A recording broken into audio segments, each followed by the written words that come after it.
3 ஆண்டுகள் சிறை தண்டனையை நிறுத்தி வைக்க கோரி முன்னாள் சிறப்பு டிஜிபி ராஜேஷ் தாஸ் தாக்கல் செய்த மனு தற்பொழுது தள்ளுபடி செய்யப்பட்டிருக்கிறது. அண்மை செய்தியாக நாம் பார்த்துக் கொண்டிருக்கிறோம்.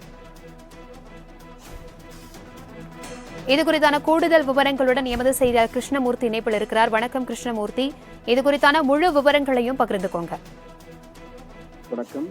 கடந்த 2021ஆம் ஆண்டு பெண் எஸ்பிக்கு பாலியல் தொல்லை அளித்தது தொடர்பாக முன்னாள் சிறப்பு டிஜிபி ராஜேஷ் தாஸுக்கு 3 ஆண்டுகள் சிறை தண்டனை விதித்து விழுப்புரம் குற்றவியல் நடுவர் நீதிமன்றம் தீர்ப்பளித்தது.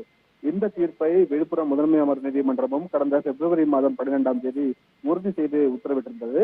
இந்த நிலையில் தனக்கு விதிக்கப்பட்ட தண்டனையை நிறுத்தி வைக்க வேண்டும் எனவும் சரணடைவதிலிருந்து விலக்களிக்க வேண்டும் எனவும் கோரி ராஜேஷ் தாஸ் தரப்பில் சென்னை உயர்நீதிமன்றத்தில் தொடரப்பட்ட வழக்கு நீதிபதி தண்டபாணி முன்பு விசாரணைக்காக நடைபெற்று வந்தது.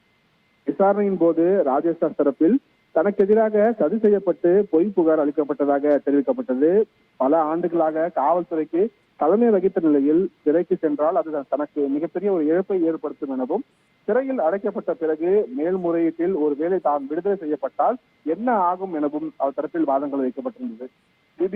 சிபிசிஐடி தரப்பில் காவல்துறையில் ராஜேஷ் தாஸ் உயர் பதவி வகித்ததால் சரணடைய தனக்கு விலக்களிக்க வேண்டும் என அவர் தரப்பு வாதத்தை ஏற்கக்கூடாது என்றும் அவரால் பாதிக்கப்பட்டதும் காவல்துறை உயர் அதிகாரி தான் என்பதால் அவரது மனுவை தள்ளுபடி செய்ய வேண்டும் என்று சிபிசிஐடி தரப்பில் வாதங்கள் வைக்கப்பட்டிருந்தது.